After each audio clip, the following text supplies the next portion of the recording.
ada 4 jenis di dalam Al-Quran yang menunjuk pada keadaan manusia secara umum berdasarkan kebahagiaan dan kesuksesan hidupnya. Ada berapa jenis? 4 ya. 1, ini yang paling ideal. Manusia yang mendapatkan kebahagiaan, kesuksesan dunia dan akhirat. Jadi dunianya dia bahagia, sukses, akhiratnya pun dia bahagia dan sukses. Dan umumnya ini yang memang diharapkan oleh setiap insan, sehingga doa-doa yang dipanjatkan pun malam dan siang itu tidak lepas dari 2 permohonan ini. Itu ada di Al-Quran surah kedua Al-Baqarah di ayat 201, paling kanan sebelah bawah di mushaf tuh. Wa minhum may yaqulu rabbana atina fid dunya hasanah wa fil akhirati hasanah wa qina adzabannar. Ini golongan pertama. Dan di antara manusia itu ada yang konsisten memohon kepada Allah agar ia dianugerahi kehidupan dunia yang membahagiakan dan menyukseskan. Jadi ada bahagia saja, ada sukses saja, ada bahagia dan sukses. Ada orang hidupnya sukses, mawaddahnya banyak, tapi belum tentu bahagia, sakinahnya belum tentu diraih. Kaya iya, tapi kekayaan itu tidak membawa ketenangan dalam berkehidupan. Ada yang begitu? Ada. Jadi ibu pilih mana? Kaya tapi gelisah atau miskin tapi tenang? Alhamdulillah. Oke. Nah, kaya dan tenang, sukses dan bahagia. Maka itu yang dimaksud di ayat ini. Ada orang yang konsisten dengan permohonannya. Dia memohon kepada Allah Subhanahu wa taala agar hidupnya di dunia itu bisa tenang dan sukses, bahagia dan sukses, serta kesuksesan dan kebahagiaan ini bisa dibawa lestari sampai pulang ke akhirat. Ya, tidak cukup dengan amin, kita lihat dulu ya. Nah, yang kedua, nanti kita pelan-pelan lihat rumusnya. Alhamdulillah. Ada orang yang di dunianya itu sukses, bahagia. Tapi kesuksesan dan kebahagiaan dunia itu ternyata tidak memberikan jaminan ia membawa keduanya sampai ke akhirat. Tapi menariknya kata Al-Quran, secara psikologi ada manusia yang penting dunianya sukses dulu. Yang penting dunianya bahagia dulu. Ya, kalau bahasa manusianya kekinian, ya nikmati aja yang sekarang, yang nanti kan belum jelas gitu. Ada yang begitu? Itu pasti akan ditemukan karena golongan ini pun diisyaratkan di Al-Quran di ayat yang ke-200-nya. Jadi kalau tadi 201, kita naik sedikit ke atas ke ayat 200, kita akan temukan tipikal golongan demikian. Wa minan nasi may yaqulu rabbana atina fid dunya. Udah, kalau nggak hafal diam aja ya. Hasanahnya nggak ada di situ. Hasanah itu khusus untuk 201 ya. Baik, kalau hafalan masih di ayat 1, jangan diterusin dulu ya. Wa minan nasi may yaqulu rabbana atina fid dunya wa ma lahum fil akhirati min khalaq. Dan di antara manusia ada yang hidupnya memang diliputi oleh harapan dunia saja. Hasanahnya nggak disebutkan. Ini kuncinya nanti. Dan dia tidak punya orientasi akhirat.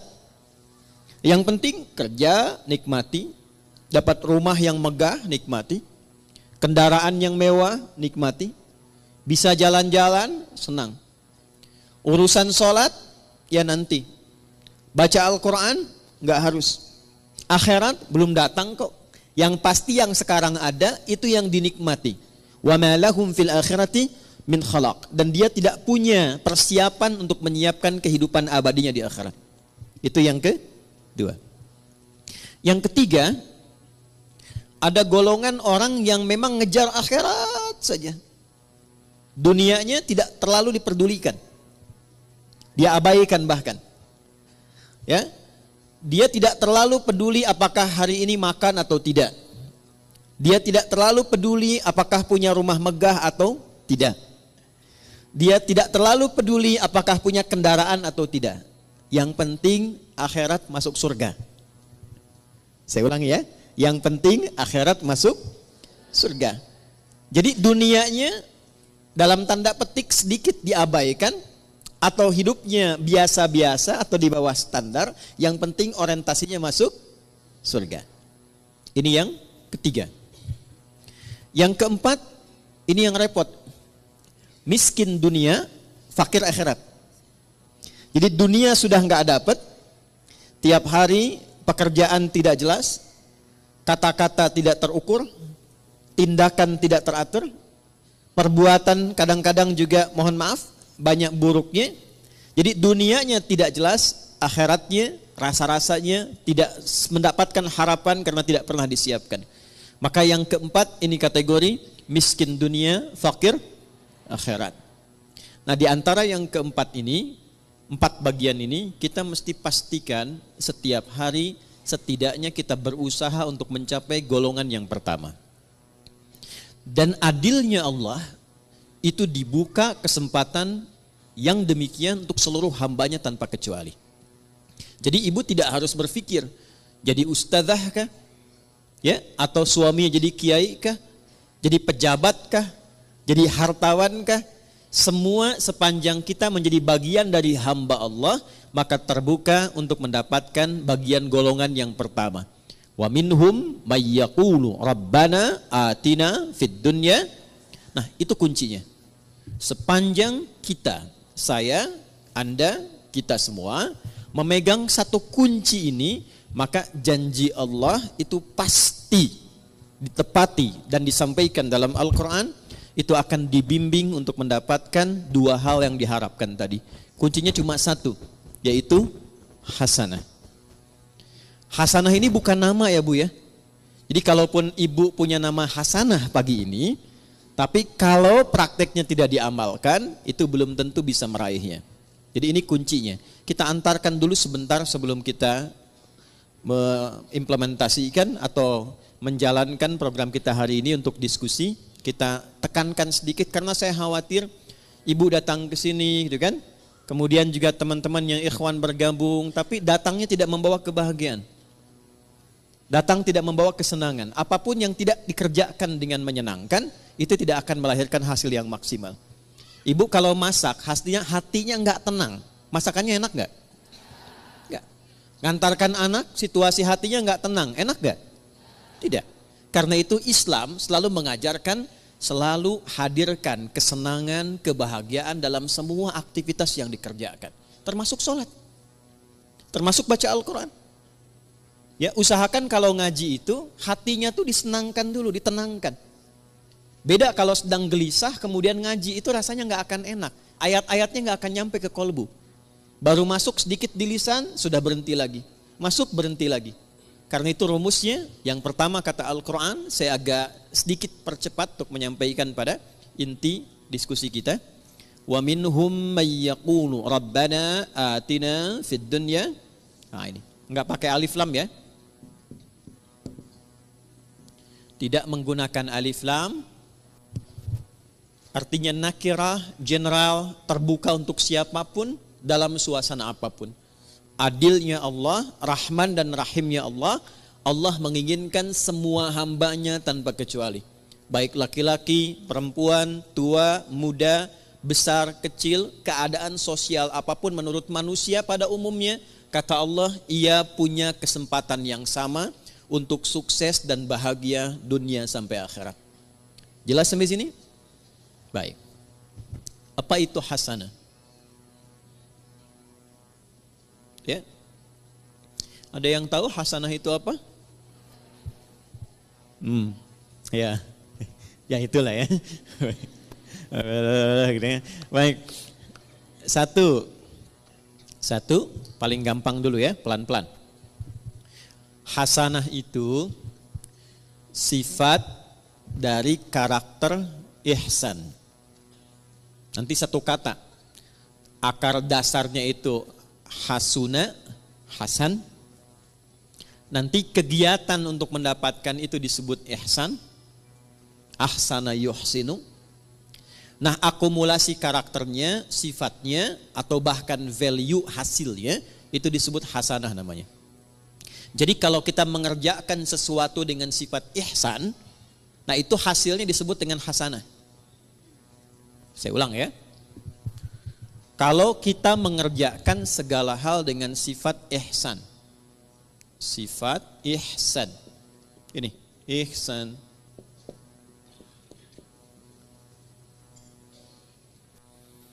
Maka hasilnya, apa yang diraih oleh kita, itu disifati oleh Allah langsung, itu hasanah. Contoh, saya mau minum, fungsi minum itu menghilangkan haus. Jadi kalau ibu minum pakai tangan kanan, pakai tangan kiri, haus tetap hilang. Sepakat? Baik. Tapi kalau kita minum menggunakan sifat ihsan, maka perbuatan minum ini seketika dinilai oleh Allah berubah menjadi hasanah namanya. Jelas sampai sini? Baik. Saya ulangi lagi dengan contoh yang lain. Saya mau berpakaian. Berpakaian orang punya gaya masing-masing. Tapi ketika cara berpakaian ini dilakukan dengan ihsan, maka cara berpakaian kita itu disebut apa? Hasanah namanya. Nah, bagaimana semua perbuatan ini bisa dilakukan dengan ihsan? Maka rumusnya ditemukan dalam hadis Muslim, nomor hadis ke-8. Agak cepat ya. Hadis riwayat Imam Muslim, nomor hadis yang ke-8, yang meriwayatkan sahabat Umar bin Khattab radhiyallahu taala anhu.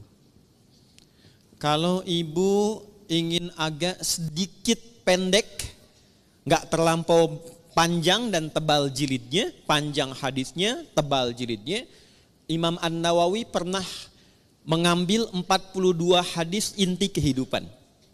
Jadi selama kita berkehidupan, kalau belajar 42 hadis ini, kehidupannya akan cenderung mendekatkan pada kebahagiaan dan kesuksesan.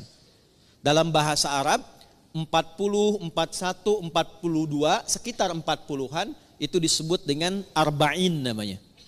Maka beliau memberi nama kitab hadisnya dengan Al-Arba'in. Dikenal dengan Al-Arba'in An-Nawawiyah.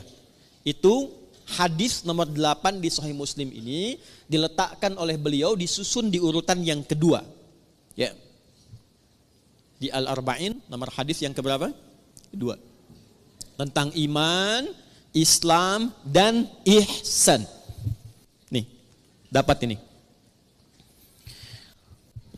قال عن أبي حفص عمر بن الخطاب رضي الله تعالى عنه بينما نحن جلوس عند رسول الله صلى الله عليه وسلم إذ طلع علينا رجل شديد بياض الثياب شديد سواد الشعر لا يرى عليه أثر السفر ولا يعرفه منا أحد فجلس إلى النبي صلى الله عليه وسلم ووضع كفيه على كفيه ووضع رجليه على رجليه ووضع كفيه على فخذيه فقال يا محمد أخبرني عن الإسلام فقال رسول الله صلى الله عليه وسلم الإسلام أن تشهد أن لا إله إلا الله وأن محمد رسول الله وتقيم الصلاة وتؤتي الزكاة وتصوم رمضان وتحج البيت إن استطعت إليه سبيلا قال صدقت فأجبنا يسأله فيصدقه فسأل يا محمد أخبرني عن الإيمان فقال أن تؤمن بالله وملائكته وكتبه ورسله واليوم الآخر وتؤمن بالقدر خيره وشره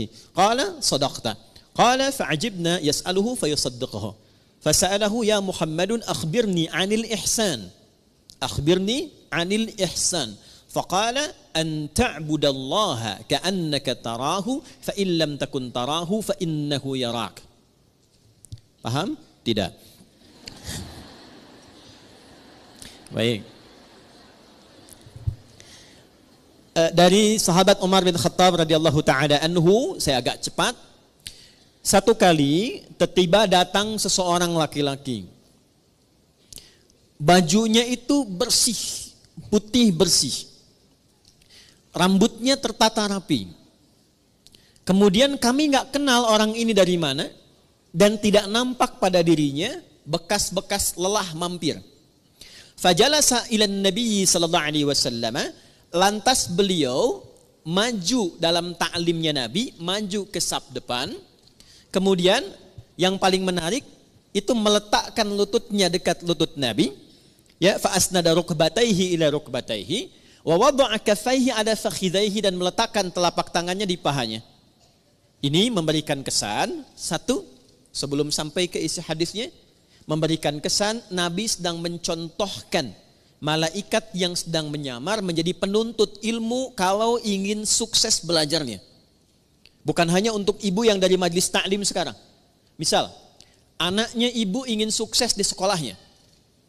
Yang sedang kuliah di kampus ingin sukses belajarnya. Maka tiru pembuka hadis ini tips bagaimana menjadi seorang penuntut ilmu yang sukses dan cepat mendapatkan ilmunya. Satu, ini yang langsung contohkan malaikat yang menyamar, dan itu diminta oleh Nabi untuk ditiru. Karena nanti di akhir hadisnya Nabi mengatakan, hadza Jibril atakum liyu'allimakum dinakum. Ini Jibril yang sedang menyamar, datang untuk mengajarkan kepada kita bagaimana tentang pokok-pokok ajaran agama kita. Satu, kalau datang ke majlis ilmu, kata Nabi lewat hadis ini, tiru Jibril alaihi salam saat menyamar, fokus untuk datang. Pertama, kenakan pakaian terbaik supaya nyaman.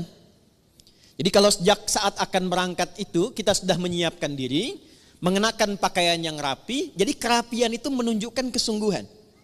Satu. Yang kedua, upayakan gak mampir-mampir, sehingga fokusnya itu nanti kepada pelajaran. Kalau ibu berangkat ke sini, jam 6 berangkat, tapi agendanya mampir dulu soto sebelah sana, kupat tahu pada larang sebelah sana, kan? Kemudian mampir dekat situ ada mie ayam, ya. Jadi 30% sudah diambil, nyampe sini sudah terlambat, tinggal fokusnya 70%, ya. Oke, kemudian ketika sampai, upayakan sedapat mungkin ambil saf pertama. Sedapat mungkin. Ya, kemudian terus ke belakang, terus ke belakang, terus ke belakang. Sehingga apa yang kemudian disampaikan lebih mudah didengar. Lebih jelas, lebih baik. Awas nih, ini mahasiswa kadang-kadang datang sudah masuk kampus, duduk paling belakang, sudah nggak pernah nanya, absen titip teman tuh ya. Nah, itu bukan tipikal seperti yang diinginkan hadis ini. Kalau ingin sukses, ambil akses yang memudahkan kita untuk mendapatkan informasi. Kalau enggak terlampau dekat di depan, cari yang dekat mic, ya, supaya mudah mendapatkan apa yang disampaikan. Lalu setelah itu, ini dia poinnya. Beliau kemudian bertanya. Kalau tidak tahu, tanya. Kalau ingin dapat informasi baru, tanya. Itulah sebabnya kenapa tema hari ini kita tanya jawab, salah satunya ingin mengamalkan hadis yang disampaikan ini. Tapi sebelum ke sana, kita ingin pastikan semua yang bertanya itu berada dalam naungan kasih Allah untuk mendapatkan kebahagiaan dan kesuksesan dalam hidupnya. Di antara yang ditanyakan itu ada 4 pertanyaan. Satu di antara 4 ini adalah ihsan.